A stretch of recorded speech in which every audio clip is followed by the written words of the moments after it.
Welcome to the Encouragement Zone with Bishop T. Davis Jr.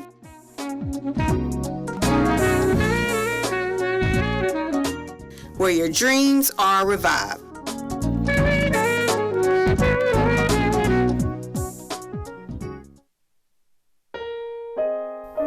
Well, good day, everyone. Welcome to the Encouragement Zone. This is Bishop T. Davis Jr. We have a special guest today, Miss Peggy Allen Towns. She is an author. She is a historian and so many other hats. I can't explain them all, but she's going to share some awesome, pertinent information with us today. You don't want to miss it. Call your friend, tell them to tune in. And I just want to plug this in. If you ever need a speaker, this is the person you need to get. She knows history that I just learned today. But we're here first we're going to talk about the town of North Cortland, the Hill Heritage Festival, which will be held on October the 8th, which is on a Saturday at the R.A. Hubbard School site in Cortland, Alabama. And it will start from 3 p.m. to 8 p.m. Well, now I'm going to turn it over to my good friend, Sister Peggy Allen Towns. Thank you, Bishop. Well, why is a heritage festival important? It's important because it's about our story. Our history helps us understand the uniqueness of ourselves and one another. Researching our heritage, every single piece of information, every photo, every document, every single thing, maps, it's all a part of who we are. It's a part of just pieces of a giant quilt. Right. When stitched together, it tells the story. It tells the accuracy, and it's also that bridge that connects our past with our future. Yes. You know, the old African proverb, until the lion tells his story, then the hunter will always be the hero. Right, because he's telling his story. Absolutely, his story. So it's time for us to tell our story. That's right. And so in essence, knowing our history and documenting, that ensures that our stories will be preserved. The Hill Heritage Festival, it celebrates and it honors the legacy and the perseverance, the struggles, and the successes of people in North Cortland. That's right. And so that's something to celebrate. It'll be a fun day filled with activities for the entire family. And our purpose is not only to share known facts, but little known facts as well about the town's incredible history. It's political, civic activism, all that involves families, businesses, education, music, houses of worship, all of that would express the resolve of people, people whose roots are run like that Big Man's Creek, All right. flowing from enslaved people Yeah. until the present. That's right. So it's a time for us to just celebrate the wonderful history of North Cortland. And our hope is that this first annual Heritage Festival will be a tool to share and gain information, knowledge, to inspire all generations. That's right. Who to travel on a journey of discovery. I was thinking, you know, this year the town of North Cortland will pause to take a look back at even before they became North Cortland. Right. 41 years as a township, that's something. But think about it, 41 years from now, people will see that sign out there that says North Cortland, but they will not understand the struggles and what it took for North Cortland to become a town. Right. Because before it was North Cortland, it was the Hill. Okay. So why was it the Hill? Where did the Hill name come from? Tell us about it. But, you know, one of the things about it is that during the festival, we will learn what shaped family values. Why do people here in North Cortland have a love for education. Where does that religious devotion come from? Your pastor, your dad a pastor, you a pastor, all of that, those connections. So that's one of the things that's important about knowing and sharing our heritage. You're so right. It's one part. My dad is a deacon. My father's a deacon. 92 years old, still living. But he always talks about who the pastor that baptized him. He can name him. He can go all the way up the line. And so heritage is important. Yes, It is. yes. But did you know that early on, in the early 1800s, the area that we know as Cortland, as North Cortland, was actually an Indian village? Wow. And its name was then Ebenezer. You kid. That's correct. So see, it's that kind of information we need to know. My mother used to tell us when we were children, if you don't know where you've been, you'll never know where you're going. So where the school is, R.A. Hubbard, where the academy, all those things in North Cortland, that was Indian territory. That's correct. That's Keep correct. going, keep going. So, and then too, the festival will celebrate the rich legacy and shine a spotlight actually on a few notable faces and places.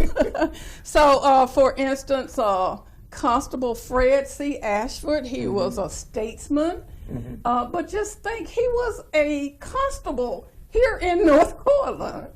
I found a newspaper article that mentioned his wife back in 1894 and her teaching students in both the private and public school at the Colored Baptist Church. 1894. Yes, 1894. And that was an area, a time when people referred, and they probably still do, to that area as Guyersville. Yeah, I remember that name. Okay, and then we'll look at others. H.H. Stewart.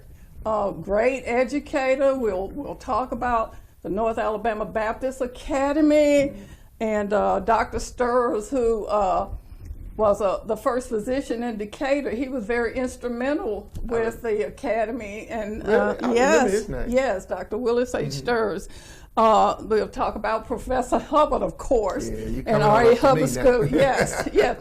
Actually, the school and those businesses, they were just like a lifeline in Cortland. So Ivy Davis, I found an interesting article on him. Is he a relative of yours? Possibly. I'm not sure. But he was a sexton at the White Methodist Church, and a member there. And then we will just reminisce on stores like JD's, the pool hall. Yeah, wow. Did you go there?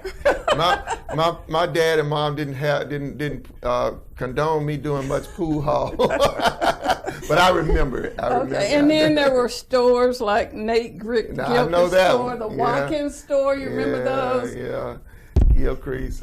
Miss Helen's Barbecue. Oh man, don't make me hungry. Come on now. And the dry cleaner. Many people probably don't know that North Cortland once had a dry cleaners here. Yeah.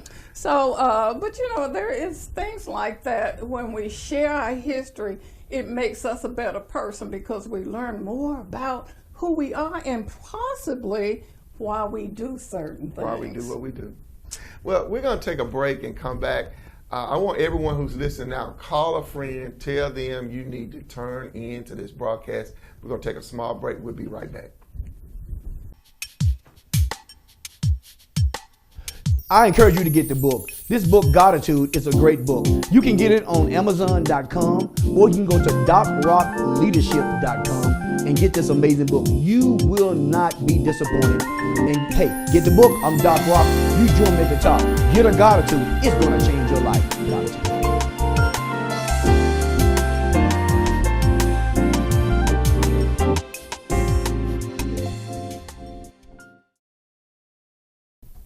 Well, welcome back. We're going to go back a little further from the cleaners, and we're going to go back further in history and time, and you can just share some things about that.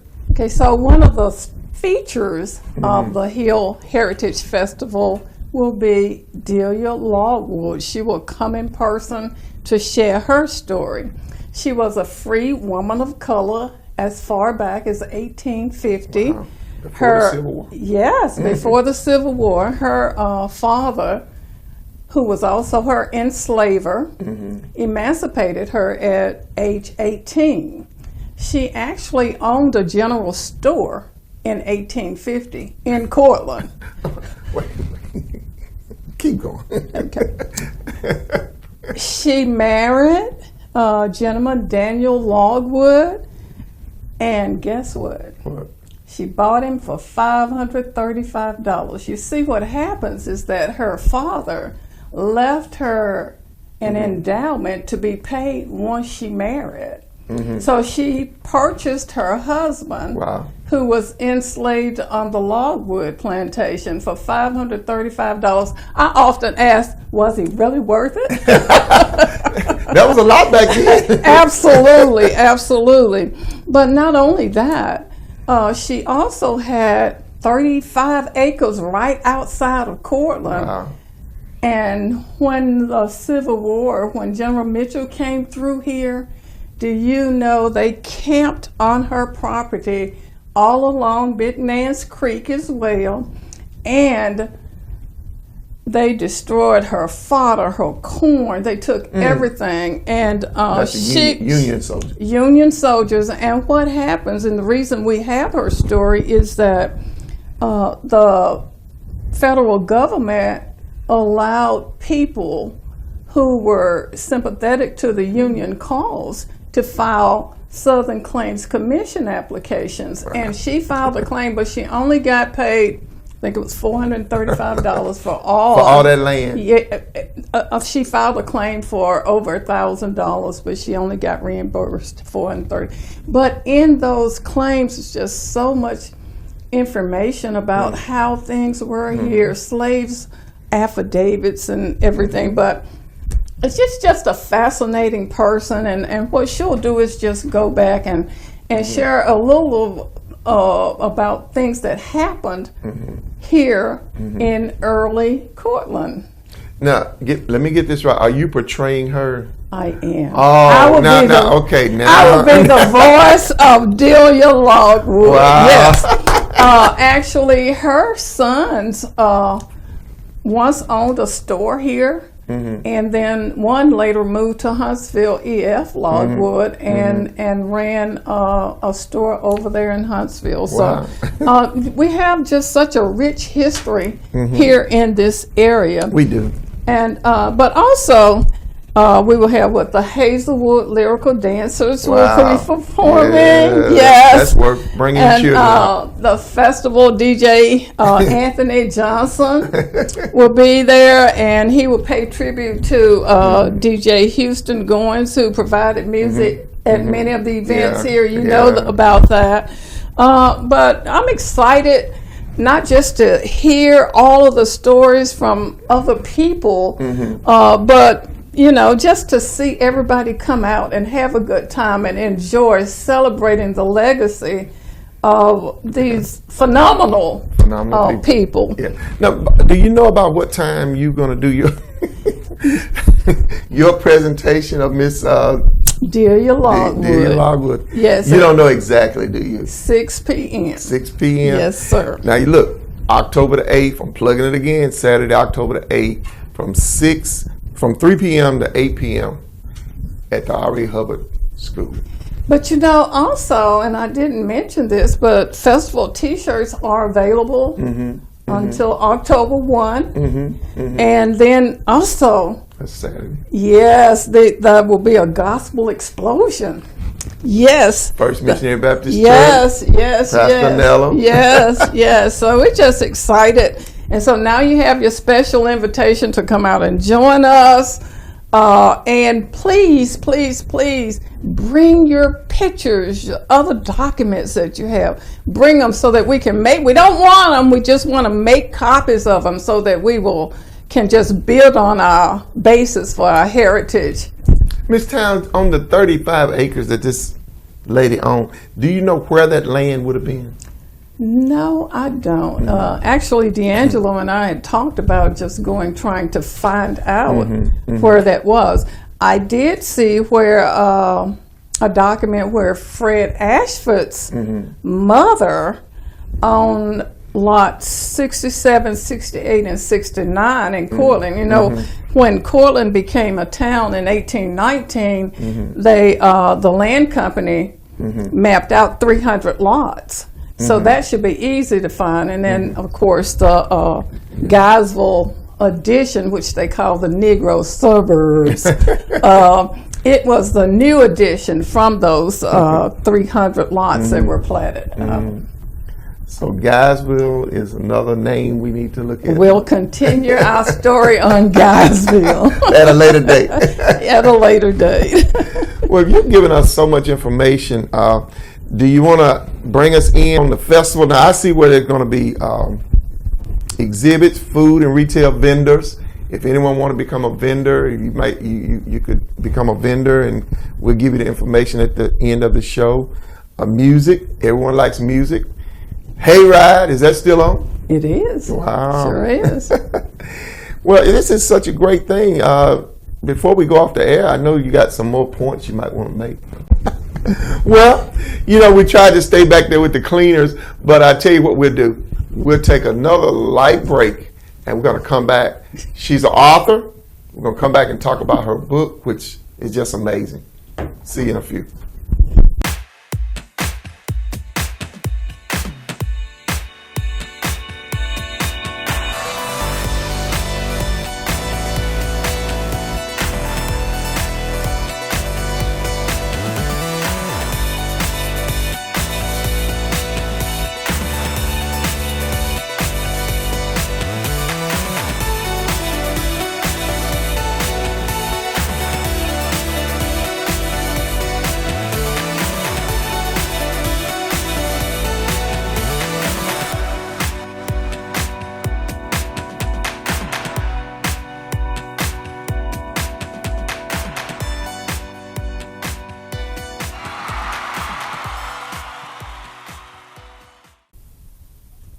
Welcome back. Now, Ms. Towns, I know you don't like to talk about yourself, but we must let everyone know some of your accomplishments. You're an author, historian, so talk about some of this book right here would be good. Okay, well, I've actually authored 3 books. 3, all right. This is the first one. It's Duty-Driven, the Plight of North Alabama's African Americans during the Civil War, and I'll tell you a little bit about it a little later. But my second book is on the Scottsboro Boys. It's called Scottsboro Unmasked. Many people don't know that Decatur, Alabama was the place for all the trials except the first that was held in Scottsboro. So from 1933 to 1937, all those trials were held in Decatur. So I actually talk about the impact that the trial had on Decatur citizens. And my last book is called Scapegoat, the Tommy Lee Hines trial. And many I of you, remember that. Yeah. Yes, many people remember the injustice done on Tommy Lee, who was a mentally challenged young man who was accused of assaulting 3 white women and robbery. Is he still alive? You have to read my book and find out. All right. So how my first book, Duty-Driven, came about is that and this is another reason why it's so important for us to know our history. So while researching my family's history, I saw a Civil War soldier out on a branch. And he was with the USCTs and United States Colored Troops. And many people don't know that the Emancipation Proclamation also put language in there for blacks to serve as soldiers. And when I say serve as soldiers, I mean bear arms. Previously, they had served in the Union Army and the Confederate armies, but they were not allowed to bear arms. So language in that Emancipation Proclamation opened that door. But did you know that Decatur, Alabama is the first of only 2 towns in the state that actually raised United States Colored Troop regiments? And the first was in Decatur. I call it Decatur's best kept secret. Wow. The 106 was actually raised there. But in my book, it encompasses soldiers with the 106, the 110th, and the 111th. And many of those soldiers were from here in Lawrence County, Limestone counties, and Morgan counties. Wow. So Awesome. they sneaked off plantations. Many of them followed the railroad track to Decatur. Because that's where they had to join. Yes, Yeah. yes. And and it was dangerous, very, very dangerous, because once caught in a uniform, they could lynch you. They tarred and feathered people. You know, it was just very, very dangerous. So I talk about the courage of these African American soldiers and the plight. Wow. That they, the things that they endured during the Civil War. They were actually garrisoned at a fort on Coleman Hill in Athens, Alabama. And when Nathan Bedford Forrest came through, Colonel Wallace Campbell surrendered to him. Actually, there was a ruse. Nathan Bedford Forrest fooled him, and he surrendered the fort and carried them to Mobile to work on the enemy's defense. So, and in this book, and in this book, I also share the stories of two enterprising women. And of course, one of those is Delia Logwood, and the other one is Lady Emily Frazier, who lived in Limestone County. Wow. That is so amazing. I love our history. That is so amazing. So they would walk the railroad track to Decatur. Correct. To join with now this was they would join the Confederate. No, join the Union Army. Oh, that's why they could be tarred and feathered. Okay, I got you. These soldiers were United States colored troops. They were federal troops. Wow. And they hid in brushes and in the daytime and went to Decatur by night. Miss Town, that took a lot of courage. Oh, absolutely. Wait a minute, to go join the Union Army in Decatur and go from Cortland, Limestone, Lawrence County. Yes. That took some courage. Absolutely. It did. And so I think that's what our young people need to know, in particular, the determination, the strength, the perseverance. You know, we talk about our stories, but we need to let them know our people, yes, we endured, but our people persevered. I'm telling you. And so that's the important part of our story. We persevered. There's nothing like purpose. Absolutely. And heritage that brings the best out of people. What's the saying? Until the lion tells his story. Absolutely. The hunter will always win. That's right. So tell our story.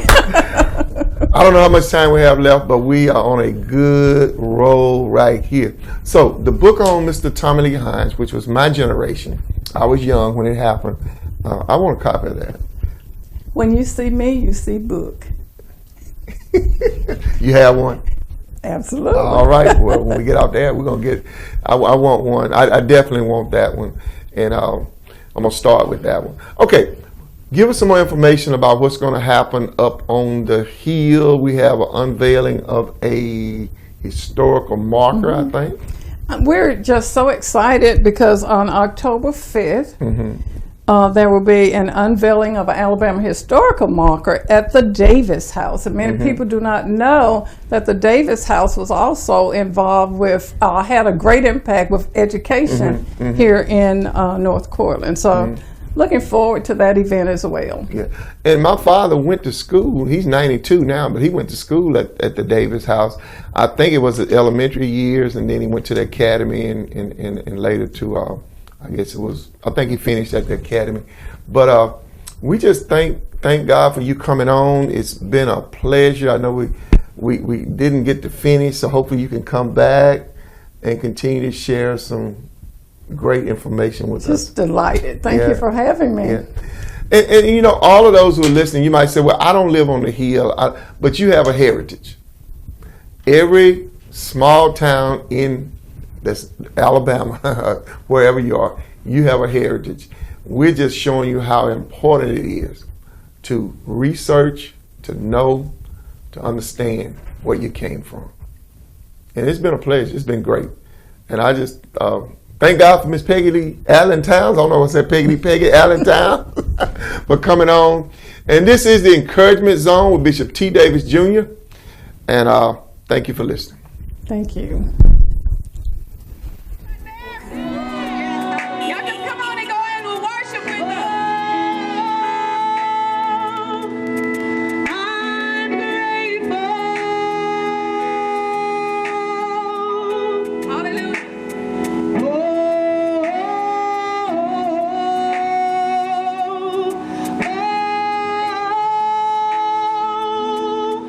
I'm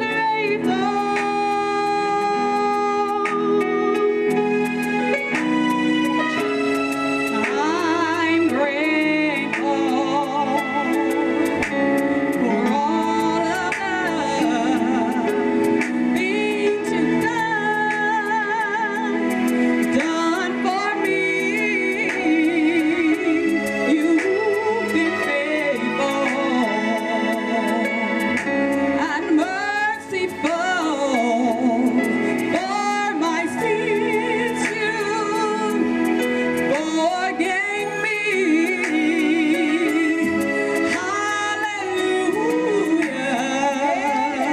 I will sing to you all the glory. I will give to you. I could never praise you. I can't praise you enough. Come on. Whoa. I'm grateful. Anybody out there grateful? I'm grateful this morning. Yeah. Things you've done for me, Lord. You've been faithful. Mighty, mighty, merciful. My sins, you forgave me, Lord. Hallelujah. Hallelujah. Lift my hands, Lord. I will sing to you. Gonna give you all the glory. Oh, yeah. Hallelujah. I will never praise you enough. I won't praise you enough, Lord. Hallelujah. We hope you were blessed by this program, and it's our prayer you were encouraged. Join us again next on The Encouragement Zone with Bishop T. Davis Jr., where your dreams are revived. Be blessed and see you next time.